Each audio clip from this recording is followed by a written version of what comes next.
నిన్న చిరంజీవి గారు ఒక ప్రకటన చేశారు. ఎన్‌డీఏ ప్రభుత్వానికి మద్దతు ఇస్తూ పిఠాపురంలో కూడా త్వరలో ఆయన ప్రచారానికి దిగబోతూ ఉన్నారు అని చెప్పి తెలుస్తోంది. ఎలా చూస్తున్నారు దీన్ని? ఈయన టఫ్ ఉండే అవకాశం ఉంది. పిఠాపురం గెలుస్తామని ధీమా వ్యక్తం చేస్తున్నారు. పవన్ కళ్యాణ్ గారు అసెంబ్లీలో అలువు పెట్టడం ఖాయంగా కనిపిస్తుంది అంటున్నారు వాళ్ళు. చిరంజీవి గారు కానీ పవన్ కళ్యాణ్ గారు కానీ నిలకడ లేనటువంటి రాజకీయ నాయకులు. రాజకీయ నాయకుడు అంటే రాజకీయాల్లో ఓటమి విజయం అన్నటువంటిది సర్వసాధారణం. 2014లో మేము ఓడిపోయాం, 2019లో గెలిచాం, 2024లో గెలవబోతున్నాం. అదేవిధంగా చిరంజీవి గారు కూడా, పవన్ కళ్యాణ్ గారు కూడా ఒక స్థిరత్వం, ఒక దృఢ నిశ్చయం, ఒక గెలవాలి అన్నటువంటి ఒక పట్టుదల వాళ్ళల్లో లేవు. అందుకే రాజకీయాల్లోకి రాణించలేకపోతున్నారు. చిరంజీవి గారు అంతకుముందు రాజ్యం పెట్టి ఆ తర్వాత దాన్ని కాంగ్రెస్లో మెర్జ్ చేసి ఈరోజు వచ్చి నేను క్యాంపెయిన్ చేస్తానని అంటే ఇప్పుడే నేను చెప్పాను ఇంతకుముందే. సినిమాల్లో రాణించినటువంటి వ్యక్తులందరూ కూడా రాజకీయాల్లో కూడా రాణిస్తారు అని అంటే ఆ భావన తప్పు అని. వాళ్ళని చూసేదానికి ప్రజలు రావచ్చు, చప్పట్లు కొట్టవచ్చు, కానీ వాళ్లకు ఓటేస్తారని అనేటటువంటి విషయంలో మాత్రం సందేహపడాల్సింది. పవన్ కళ్యాణ్ విషయంలో అదే అర్థమవుతుంది. మీరు ఏదన్నా ఈవెన్ సినిమా హీరోయిన్ తీసుకొస్తే చాలామంది వస్తారు చూసేదానికి, కానీ ఆమెకి ఓట్లేరు. బట్ ఇక్కడ చరిష్మా ఉన్న హీరో టాలీవుడ్లో నెంబర్ 1 హీరో, అండ్ ఆ హీరోకి ఒక పెద్ద ఫ్యామిలీ ఉంది. వాళ్ళంతా ఒక నియోజకవర్గంలో కేంద్రీకృతమై ప్రచారం జరగబోతోంది. నేను చెప్పాను కదా, అదే కానైతే అమితాబ్ బచ్చన్ ప్రైమ్ మినిస్టర్ అయిపోయి ఉండాలని. రైట్ సార్, నిన్న చంద్రబాబు నాయుడు చేసిన కమెంట్, ఫైనల్ క్వశ్చన్ ఇది, బచ్చా రాజకీయాలు నా ముందు పనికిరావు అని చెప్పి ఎలా చూస్తున్నారు మీరు? 40 సంవత్సరాల ఇండస్ట్రీ అని చెప్తాడు. ఈ దేశంలో ఏం జరిగినా కూడా అది నా వల్లనేనని అంటాడు. అసలు మైక్రోసాఫ్ట్ చైర్మన్కి అసలు కంప్యూటర్ నేర్పించింది నేనేనంటాడు. సాఫ్ట్వేర్ని నేను ఇండియాకి తీసుకొచ్చింది నేనేనంటాడు. అది ఎంత దురదృష్టకరమైన. అబ్దుల్ కలాం గారిని నేనే ప్రెసిడెంట్ని చేశానని అంటాడు. మోడీ గారిని నేనే ప్రైమ్ మినిస్టర్ చేశానంటాడు. ఆయనకి ఏది మైండ్కి వస్తే అదే చెప్తాడన్నమాట. లేదు, గతంలో మన్మోహన్ సింగ్ గారిని నేనే ప్రైమ్ మినిస్టర్ చేశానని అంటాడు. ఎన్టీ రామారావు తన స్వంత మామగారినే వెన్నుపోటు పొడిచి అధికారంలోకి వచ్చినటువంటి వ్యక్తి, నైతిక విలువలు లేనటువంటి వ్యక్తి, ఒక రాజకీయ సిద్ధాంతం అంటూ లేనటువంటి వ్యక్తి, అధికారమే పరమావధిగా ఏ రాజకీయ పార్టీతోనైనా అనుసంధానం అవుతాను, నేను పార్ట్నర్షిప్ పెట్టుకుంటాననేటటువంటి వ్యక్తి, 40 సంవత్సరాల ఇండస్ట్రీ, నేను గొప్ప మహానుభావుడిని, లేకుండా ఉంటే నేను తెలివైనటువంటి వాడిని అని నేను చెప్పుకోవడం నిజంగా శోచనీయమైనటువంటి విషయం. దాన్ని ప్రజలు నమ్మట్లేదు. ఈరోజు చెప్పిన మాట రేపు చెప్పడు. చెప్పిన అబద్ధం చెప్పకుండా ఇంకొక అబద్ధం చెప్పగలిగినటువంటి వ్యక్తి చంద్రబాబు నాయుడు. బహుశా అబద్ధాలు చెప్పడంలో అతనికి ఎక్స్పర్ట్ అనుకుంటా, మిగతా ఏ విషయంలో కాదు. ప్రతి ఒక్క దురలవాటు, వెన్నుపోటు పడిచే తత్వం, కులతత్వం, కులపిచ్చి, లేనటువంటి దుర్గుణం ఆయనలో లేదు. ప్రతి దుర్గుణం కూడా చంద్రబాబు నాయుడులోనే ఉంది.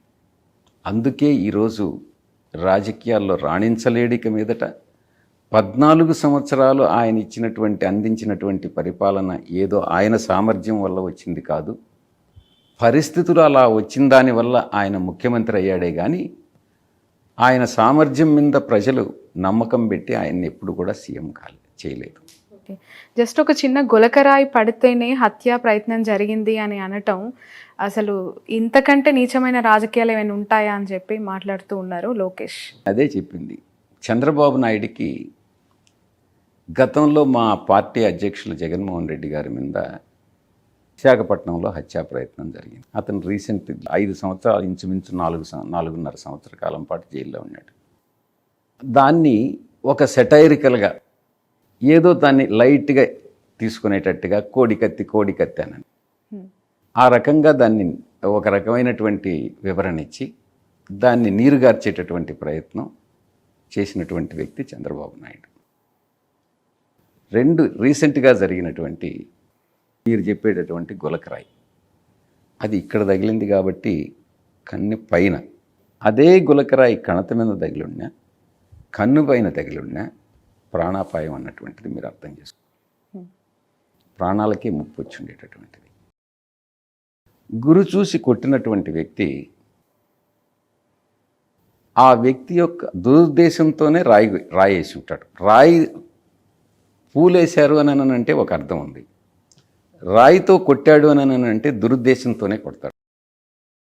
ఆ దురుద్దేశం ఏమై ఉంటుంది? డెఫినెట్గా ఆ మనిషిని ఎలిమినేట్ చేయాలనే ఉంటుంది. దాంట్లో మళ్ళీ సెటైరికల్గా గులకరాయి అని అన్నటువంటి, గులకరాయితో కాకుండా ఒక పెద్ద బండరాయిని వేయగలరా? చంద్రబాబు నాయుడు తెలివి తక్కువతనం. ఎయిర్ గన్ అయి ఉండొచ్చు, లేకుంటే క్యాట్ బాల్ అయి ఉండొచ్చు. దాంతో కొట్టాడు అని అంటే అది డెఫినెట్గా హత్యా ప్రయత్నమే, దాంట్లో ఎటువంటి సందేహం లేదు. చంద్రబాబు నాయుడు పాత్ర ఉంది, అది చేసింది చంద్రబాబు నాయుడు మనుషులే. చంద్రబాబు నాయుడు డెఫినెట్గా ఆ కేసులో ఇరుక్కుంటాడు. చంద్రబాబు నాయుడుకి ఆ కుట్రలన్నీ బహిర్గతం అవుతాయి. దాంట్లో చంద్రబాబు నాయుడు తప్పకుండా జైలుకు పోతాడు. రైట్ సార్, 2024కి సంబంధించి ఫైనల్గా మీరు ఎంత విక్టరీ అంటే ఫిగర్ ఎక్స్పెక్ట్ చేస్తూ ఉన్నారు రాష్ట్రంలో వైసీపీ అధికారంలోకి రావటానికి? ఎందుకంటే మీరు సర్వేల మీద నమ్మకం లేదన్నారు, ఎలా అనుకుంటే అలా సర్వేలు వస్తాయని చెప్తూ ఉన్నారు. మీరు ఎక్స్పెక్ట్ చేస్తున్న ఫిగర్ ఎంత? నేను సర్వేల మీద నమ్మకం లేదని చెప్పలేదు.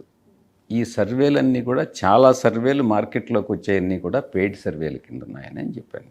బట్ మెజారిటీ ఆఫ్ ద సర్వేలు వైసీపీకి టీడీపీకి అలయన్స్కి పెద్దగా ఓట్ షేర్ డిఫరెన్స్ లేదు, 1 to 3% of vote share difference ఉంది అని చెప్తూ ఉన్నాయి. అది నమ్ముతారా? ప్రత్యక్షంగా ఈరోజు రాజకీయాలు చూస్తున్నటువంటి వాడిని, డోర్ టు డోర్ క్యాంపెయిన్ చేస్తున్నటువంటి వాడిని, ప్రజల మనోభావాల్ని అర్థం చేసుకోగలిగినటువంటి పరిస్థితులు ఈరోజు ఉన్నాయి. ఆ మనోభావాల్ని, వాళ్ళ ఎమోషనల్ ఫీలింగ్స్ని నాకు చూసినప్పుడు నాకున్నటువంటి ఫీలింగ్ ఏంటంటే 100% ఆ నాయకుడి పట్ల ఉన్నటువంటి ప్రేమ, ఆదరణ, స్పందన కానీ చూస్తే మా యొక్క లక్ష్యం 175కు 175 అతిశయోక్తి కాదు అన్నటువంటిది నేను బలంగా నమ్ముతా ఉన్నా.